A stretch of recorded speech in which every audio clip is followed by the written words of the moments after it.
हाय friends, मैं Rishi Patni, Amazon trained e commerce specialist, digital marketer, digital entrepreneur. आज हम यहाँ पे बात कर रहे हैं कि अगर हम मिनिमम इन्वेस्टमेंट में एक ई कॉमर्स बिजनेस स्टार्ट कर रहे हैं तो हमें किन किन इक्विपमेंट्स की ज़रूरत पड़ेगी और हमें किस तरह से अपनी इन्वेंट्री सोर्स करनी चाहिए। वीडियो के एंड में मैं आपको बहुत ही यूज़फुल इन्फॉर्मेशन दूंगा इन्वेंट्री कैसे सोर्स करनी चाहिए इस बारे में। तो वीडियो में एंड तक बने रहिए, बहुत ही काम के इन्फॉर्मेशन आपको मिलने वाली है। तो बिना टाइम वेस्ट किए मैं स्टार्ट करता हूँ। अगर आप स्टार्ट कर रहे हैं मिनिमम इन्वेस्टमेंट के साथ, तो आप एक बेसिक से डेस्कटॉप, लैपटॉप या फिर अपने मोबाइल से भी स्टार्ट कर सकते हैं। एक चीज़ जो ध्यान रखने वाली है वो ये है कि ये लैपटॉप, डेस्कटॉप या मोबाइल जो भी आप यूज़ कर रहे हैं, ये सेकेंड हैंड इक्विपमेंट नहीं होना चाहिए। क्योंकि ऐसे चांस हो सकते हैं कि आप जहाँ से सेकेंड हैंड चीज़ लेंगे, उन्होंने हो सकता है पहले अपने ई कॉमर्स बिज़नेस में उसको इस्तेमाल कर रखा हो, और बाई चांस अगर उनका अकाउंट सस्पेंड हो गया हुआ उस समय, तो हो सकता है आप वही डेस्कटॉप, लैपटॉप या मोबाइल इस्तेमाल करें, तो आपका अकाउंट भी लिंक होकर सस्पेंड हो सकता है। ऐसे में आपको प्रॉब्लम फेस करनी पड़ सकती है। तो आपको ये प्रॉब्लम ना फेस करनी पड़े, इसके लिए ये ध्यान रखना है कि आप बेसिक सा लैपटॉप या डेस्कटॉप लें तो चलेगा, जिसमें आप इंटरनेट एक्सेस कर पाएँ, ब्राउज़र आपका ठीक तरीके से काम करे और आप इंटरनेट को एक्सेस कर पाएँ। ऐसा कोई बेसिक सा भी आपका सिस्टम होगा तो चलेगा, बट आप सेकंड हैंड इक्विपमेंट मत लीजिए। देन हमें चाहिए यहाँ पर एक बेसिक सा लेज़र प्रिंटर। यहाँ पर सेलर क्या गलती करते हैं, कई बार वो बहुत कोई ऐसा प्रिंटर ले आते हैं जिसमें स्कैनर भी हो, जिसमें और कई तरह के फ़ीचर हों, बट वो सब हमें रिक्वायर्ड नहीं होता ई कॉमर्स बिज़नेस के लिए। आपको अगर एक बेसिक सा आपका लेज़र प्रिंटर भी है तो वो इनफ है आपके लिए वो परफेक्टली काम करेगा। देन हमें यहाँ पर चाहिए एक ऑफिस स्पेस। अगर आप शुरू कर रहे हैं तो आप अपने घर से भी कर सकते हैं शुरू में। अगर आप वहाँ जीएसटी ले सकते हैं अपने घर के एड्रेस पर, तो आप वहाँ से भी कर सकते हैं। अदरवाइज़ आप कोई भी छोटा सा एक कमर्शियल स्पेस ले सकते हैं, जो कि ज़रूरी नहीं किसी प्राइम लोकेशन पर हो।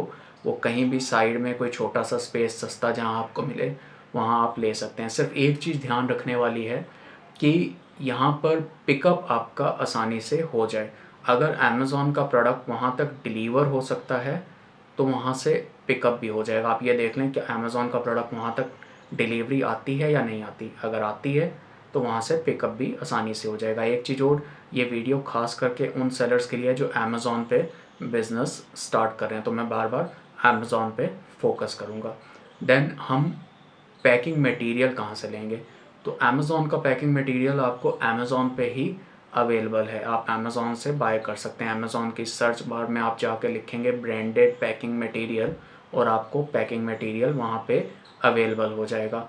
तो चलिए देखते हैं कैसे हम पैकिंग मटेरियल परचेज़ कर सकते हैं अमेज़ॉन पे, देखते हैं। तो आपको सिंपली ओपन करना है यहाँ पर amazon.in। amazon.in ओपन करने के बाद आप amazon की सर्च बार में जाएंगे। यहाँ पर हम लिखेंगे amazon branded packing material.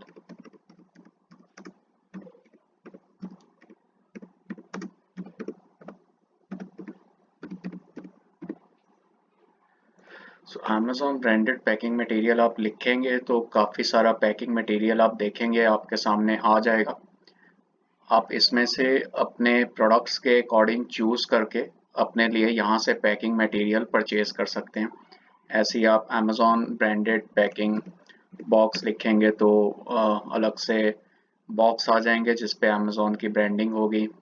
Bags आप देख सकते हैं, अलग अलग साइज़ के यहाँ पे बैग्स होंगे जिसमें से आप चूज़ कर सकते हैं कि आपके प्रोडक्ट्स के लिए कौन से बेस्ट हैं। उस अकॉर्डिंग आप साइज़ अपने प्रोडक्ट्स का देख के उस अकॉर्डिंग यहाँ से बैग मंगा सकते हैं। 100 बैग का पैक है। तो इस तरह से ईज़िली आप पैकिंग मटेरियल बाय कर सकते हैं अमेज़ॉन से।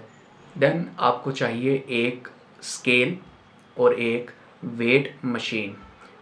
आपको अपने प्रोडक्ट की डायमेंशन लेनी पड़ेगी। जब आप नई लिस्टिंग के लिए प्रोडक्ट अपने देंगे, तो आपको साथ में डायमेंशन उनकी देनी पड़ेगी। तो इसके लिए आपको चाहिए एक स्केल और उनका वेट देना पड़ेगा प्रोडक्ट का। इसके लिए आपको चाहिए एक वेट मशीन। जब आप पिकअप लगाएंगे अपने जो भी ऑर्डर आएंगे आपके पास, उनका जब आप पिकअप लगाएंगे तब भी आपको पैकिंग की डायमेंशन और प्रोडक्ट का जो फाइनल पैकिंग का वेट है वो वहाँ पर देना रहता है। इस दोनों चीज़ के लिए भी आपको चाहिए एक स्केल और एक वेट मशीन। तो अब आपके प्रोडक्ट का वेट कितना होता है उस अकॉर्डिंग आप वेट मशीन लेंगे और आप एक स्केल लेंगे। देन आपको डॉक्यूमेंट्स कौन कौन से चाहिए? आपको चाहिए एक GST number, pan number, bank account. ये 3 डॉक्यूमेंट्स आपको चाहिए, ये 3 चीज़ें हों आपके पास। उसके अलावा आपको चाहिए एक ईमेल आईडी एंड एक फ़ोन नंबर। इन डॉक्यूमेंट्स के साथ आप ईज़िली अपना अकाउंट किसी भी ई कॉमर्स मार्केट प्लेस पर रजिस्टर्ड कर सकते हैं। देन अगर हमारा एक बार अकाउंट रजिस्टर्ड हो गया, उसके बाद हमें उसमें इन्वेंट्री डालनी होती है जिससे कि प्रोडक्ट बिकें। और अगर हम मिनिमम इन्वेस्टमेंट के साथ स्टार्ट कर रहे हैं तो सबसे बड़ा चैलेंज होता है कि हम कुछ भी फालतू खर्चा ना करें, कुछ भी गलत प्रोडक्ट लेके ना आएँ और इन्वेंट्री हम अपनी कैसे लेके आएँ, ये सबसे बड़ा चैलेंज होता है। तो ये product wise, category wise very भी करेगा कि आप इन्वेंट्री को कैसे सोर्स करें। मैं कुछ आपको एक बेसिक सा आइडिया देता हूँ कि आप कभी भी जब अपने सप्लायर से सामान लें तो बहुत ज़्यादा क्वांटिटी में सामान मत लीजिए।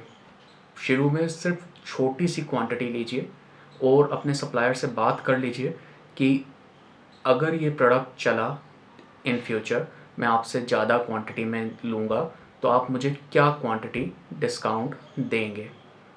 क्योंकि देखिए ई कॉमर्स में सबसे बड़ा चैलेंज है प्रोडक्ट पेज को चलवाना। अगर आप 8-10 प्रोडक्ट लिस्ट कर रहे हैं तो ज़रूरी नहीं कि वो 8-10 के 10 ही अच्छा परफॉर्म करेंगे। उसमें से 3-4 अच्छा परफॉर्म करेंगे और 1-2 नॉर्मल परफॉर्म करेंगे और 2-4 हो सकता है चले ही ना। तो जैसा कि एक फ़िज़िकल स्टोर में भी होता है आपके आसपास, अगर आपने देखा होगा सारे प्रोडक्ट एक सा नहीं चलते। कोई प्रोडक्ट बहुत अच्छा चलते हैं उन स्टोर्स में और कुछ उतना अच्छा परफॉर्म नहीं करते। तो ऐसे ही आप छोटी क्वांटिटी लेंगे शुरू में सप्लायर से, क्योंकि उनमें से कुछ प्रोडक्ट तो बहुत अच्छा परफॉर्म करेंगे और कुछ उतना अच्छा परफॉर्म नहीं करेंगे और कुछ में भी अगर एकदम ना चलें तो आप सप्लायर से ये भी बात कर लें कि अगर मैं कुछ प्रोडक्ट इनमें से आपको इन फ्यूचर रिटर्न करता हूँ तो क्या उसका अमाउंट मुझे रिफ़ंड हो जाएगा, या जो इन फ्यूचर मैं परचेज़ करूँगा क्या ये उसमें एडजस्ट हो जाएगा। तो इस तरह की भी बात ज़रूर आप सप्लायर से कर लें। तो यहाँ मैं आपको एक छोटा सा स्ट्रेटजी नगेट देना चाहूँगा जो आपको स्क्रीन पर इस तरफ दिखेगा। तो इसके अकॉर्डिंग हमें सबसे पहले करना है स्टार्ट, देन हमें करना है डेटा एनालिसिस, देन हमें करना है इंक्रीज़, देन हमें इंक्रीज़ या मेंटेन या डिक्रीज़ या डिलीट।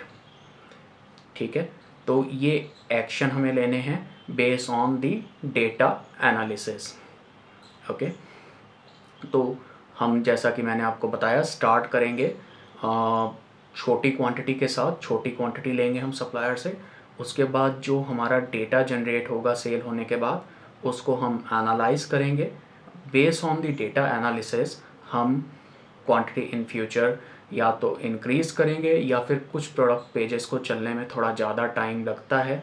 अगर हमें लगता है कि ये प्रोडक्ट पेज डेटा एनालिसिस के बेस पे हमें लगता है कि फ्यूचर में चल सकता है बट अभी में भी उतना अच्छा परफॉर्म नहीं कर पाया, तो हम क्वांटिटी को मेंटेन करेंगे या फिर हम उसको हम डिक्रीज़ करेंगे, क्वांटिटी को कम क्वांटिटी लेके आएंगे और भी ज़्यादा अगली परचेज़ में, या फिर हम उसको पूरी तरीके से डिलीट कर देंगे उस प्रोडक्ट लिस्टिंग को। एक गलती यहाँ पे जो ज़्यादातर सेलर करते हैं, अगर कोई प्रोडक्ट एकदम भी नहीं चल पाता और आप श्योर हैं कि ये प्रोडक्ट तो मैं फ्यूचर में नहीं लेके आने वाला क्योंकि इस प्रोडक्ट ने एकदम भी परफॉर्म नहीं किया और मुझे नहीं लग रहा कि ये इन फ्यूचर परफॉर्म करेगा, तो ये प्रोडक्ट तो मैं कभी फ्यूचर में नहीं लाऊंगा। अगर ऐसा आप श्योर हैं प्रोडक्ट के बारे में तो उस प्रोडक्ट को इन्वेंट्री से डिलीट कर दीजिए। बहुत बार सेलर ये करते हैं कि उस प्रोडक्ट की क्वांटिटी ज़ीरो कर कर उसको इन्वेंट्री में छोड़ देते हैं लिस्टिंग को।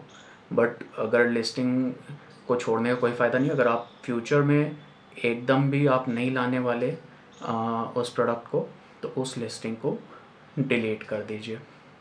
Then last but not the least, आपको इन्वेस्ट करना है अपने सीखने में, क्योंकि जब आप छोटी इन्वेस्टमेंट के साथ स्टार्ट कर रहे हैं तो आपके पास गलतियां करने के चांस नहीं हैं। तो बेस्ट है किसी और की गलतियों से सीख लो, राइट, किसी और की गलतियों से सीख लो, क्योंकि गलती करना बहुत महंगा पड़ेगा और हमारे पास इन्वेस्टमेंट है नहीं, तो किसी और की गलतियों से हमें सीख लेना है। और जब हमें पहले से पता होगा कि क्या करने से क्या रिज़ल्ट आएंगे, सही क्या है गलत क्या है, तो हम बेटर डिसीज़न ले पाएंगे अपने बिज़नेस में। और हम बेटर डिसीज़न लेंगे अपने बिज़नेस में तो उसके चलने के चांसेस इंक्रीज़ हो जाएंगे, राइट। तो आपने अपने आसपास भी देखा होगा, कई ऑफलाइन रिटेलर दुकानें खुलती रहती हैं बट कुछ समय बाद अचानक वो बंद हो जाती हैं। कभी सोचा कि क्या गलती करते हैं ज़्यादातर ऐसे सेलर्स? उन्होंने अपना टाइम और अपना पैसा इन्वेस्ट किया होता है सिर्फ अपने बिजनेस पे। उन्होंने अपने सीखने के ऊपर कुछ भी इन्वेस्ट नहीं किया होता ज़्यादा, उस बिज़नेस को ज़्यादा अच्छे से सीखा नहीं होता, और इसकी वजह से उनका जो टाइम और पैसा उन्होंने अपने बिज़नेस पे इन्वेस्ट किया था वो उनको उतनी ज़्यादा रिटर्न अच्छी नहीं दे पाता, या फिर बिल्कुल भी नहीं देता और वो लॉस में चले जाते हैं और उनको बिज़नेस बंद करना पड़ जाता है। जबकि अगर वो पहले खुद उस बिज़नेस को अच्छे से सीख कर अपने ऊपर इन्वेस्ट करते, उस बिज़नेस को अच्छे से सीखते और उसके बाद स्टार्ट करते, तो फिर चलने के चांसेस बहुत ज़्यादा बढ़ जाते हैं, क्योंकि जो टाइम और पैसा उसके बाद वो इन्वेस्ट करते बिज़नेस में, वो उनको मैक्सिमम रिटर्न दे सकता था, क्योंकि उनको पता होता कि क्या करने से क्या हो सकता है। तो अगर आप एक छोटी इन्वेस्टमेंट से शुरू कर रहे हैं तो ये बहुत ज़रूरी है कि पहले आप अपने सीखने के ऊपर इन्वेस्ट करिए। अगर आप सीखना चाहते हैं तो मैं वीडियो के डिस्क्रिप्शन में एक लिंक दे रहा हूँ। आप चाहें तो हमारा एक कोर्स है ई कॉमर्स फॉर्चून बिल्डर, उसके थ्रू भी सीख सकते हैं, जिसमें हम आपको इस तरह के कई सारे स्ट्रेटजी नगेट देंगे, एक सीक्रेट फार्मूला देंगे ई कॉमर्स फॉर्चून बिल्डर का, बताएंगे कि अमेज़ॉन फ्लाई व्हील क्या है, अमेज़ॉन फ्लाई व्हील के थ्रू आप कैसे अमेज़ॉन के ऊपर अपनी सेल्स इंक्रीज़ कर सकते हैं। ये जो कोर्स है ये खास करके अमेज़ॉन के सेलर्स के लिए है। तो अगर आप सीखने में इंटरेस्टेड हैं तो मैं आपको सजेस्ट करूंगा कि आप ज़रूर इस पे विज़िट करें वेबसाइट के ऊपर, और यहाँ से भी आप सीख सकते हैं। तो मैं ऐसी बहुत सारी काम की इन्फॉर्मेशन लाता रहूँगा अपने वीडियोस के थ्रू इस चैनल के ऊपर। तो अगर आपको वीडियो पसंद आया है तो ज़रूर लाइक कर दीजिए, चैनल को सब्सक्राइब कर लीजिए, और मिलते हैं अगली वीडियो में।